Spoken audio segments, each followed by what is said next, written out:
Your favorite film is awful. Shall we have a review from Honest Cinema Guy? He's an honest cinema guy. Well, honest cinema guy. When It's you a half paused, star I thought there was review. going to be a number. Like Nope. Honest Cinema Guy 3329. He is the Honest Cinema Guy. I'm not a Star Wars fan as such. I'm a fan of movies. Star Wars was good. The following two movies were okay. The Phantom Menace wasn't good. Attack of the Clones is utter garbage. It is so infuriatingly awful in places that it tarnishes any good parts. I can't really recall much good. Some of the worst dialogue I've ever heard, the least romantic romance I've ever seen, and it's creepy too, seeing as in the last movie, Padway was a motherly figure to Anakin. Plus the usual focus on politics, an atrocious movie in every way.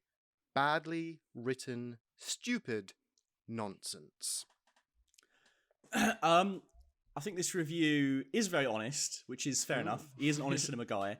But I think it's very misguided. I think he's been tainted by the ways of the Sith, and he has allowed this Dark Lord to twist his mind until now. Until now, he has become the very thing he swore to destroy. I'm not a Sith Star Wars Lord? fan. I'm not a Star Wars fan as such. I'm a fan of movies. Like, the two things aren't mutually exclusive. That's really strange. And I think to be a fan of movies, you should at least have some appreciation for the original Star Wars trilogy and what they did.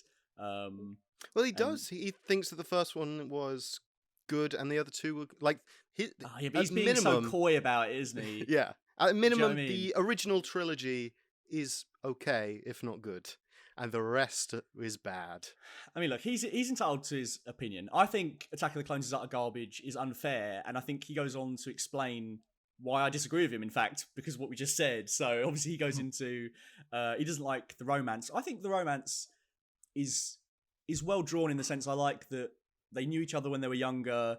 He's not had any other attachment to anyone else, so of course he's had this like crush that has developed for so many years, and you know he's never really had a lot in his life anyway.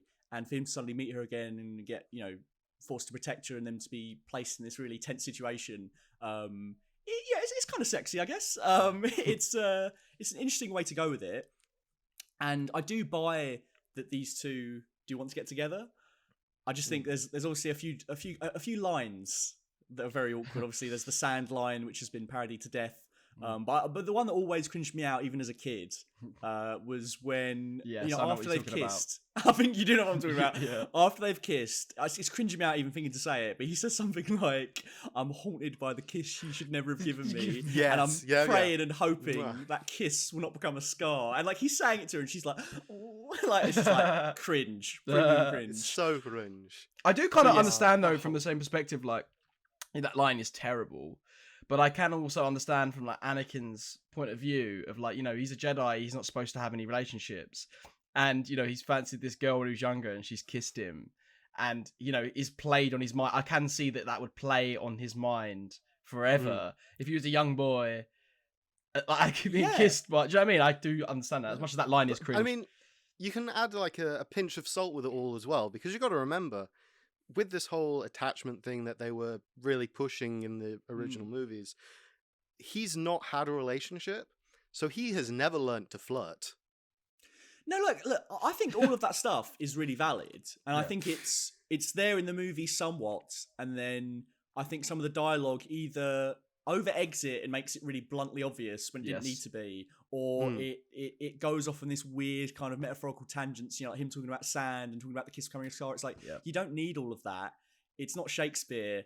And I actually think when George Lucas reins himself in and he makes things more about telling the story in the cut and telling it through images, like there's a really nice moment later on where where Anakin meets Watto with Padme, and he hasn't told him that he's Anakin, and obviously they haven't seen each other in 10 plus years, and he just takes the thing that Watto's trying to fix, the droid, and he starts fixing it, and as he's fixing it he goes, "I'm looking for Shmi Skywalker, right?"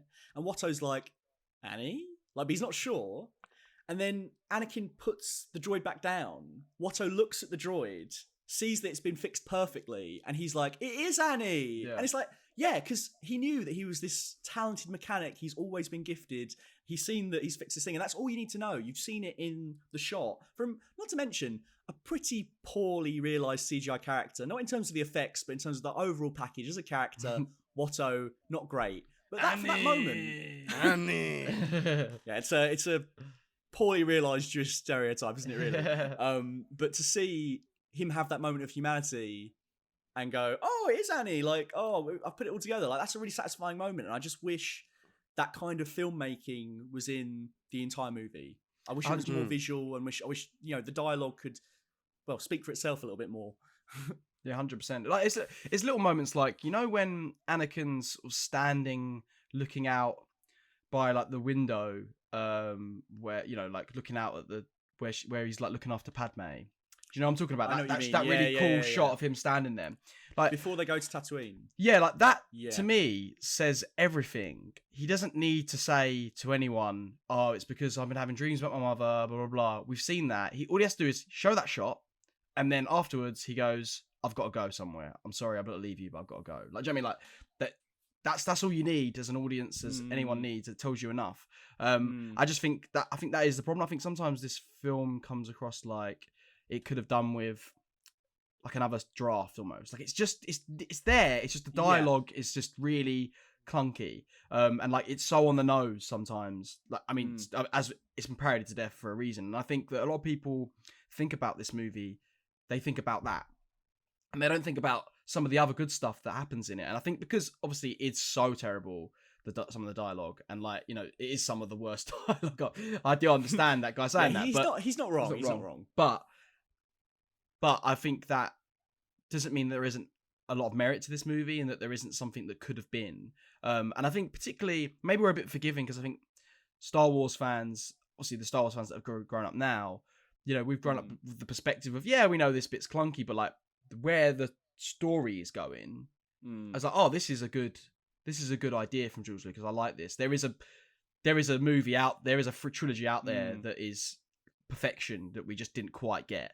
But that being said, I can't deny and say that there is some really fun moments. Yeah, this is probably one of the worst Star Wars films. But if I'm honest, I think that I would much rather watch this than something like Rogue One, and I think that comes down to the characters for me, and the fact that, like you said, even though it's basically just a love story and a mystery going through, you get so much with that. There's so much that you find out about the world, about these characters, even though that's just the plot.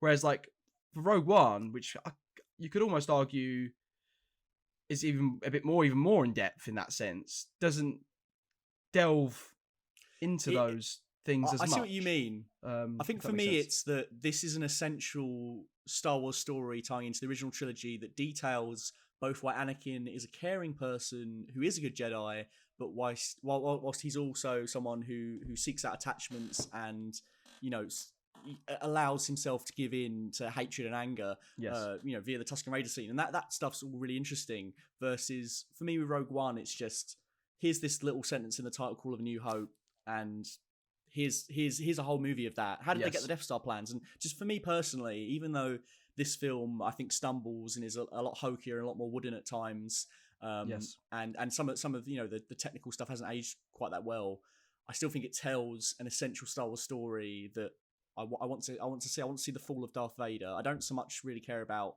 who stole the Death Star plans, but that's just me. A lot of people like that movie, so exactly. I think saying Attack of the Clones is better than Rogue One is seen as a bit of a hot take, but I think it's just for those reasons, really. And I think sometimes it just comes down to like, what do you enjoy watching more? And I watched this before we came to do the podcast, and I had a lot of fun with a lot of the set pieces. I think there's actually some really good action in it, like when Jango is chasing Obi-Wan through the asteroid fields, and you've got the seismic charges.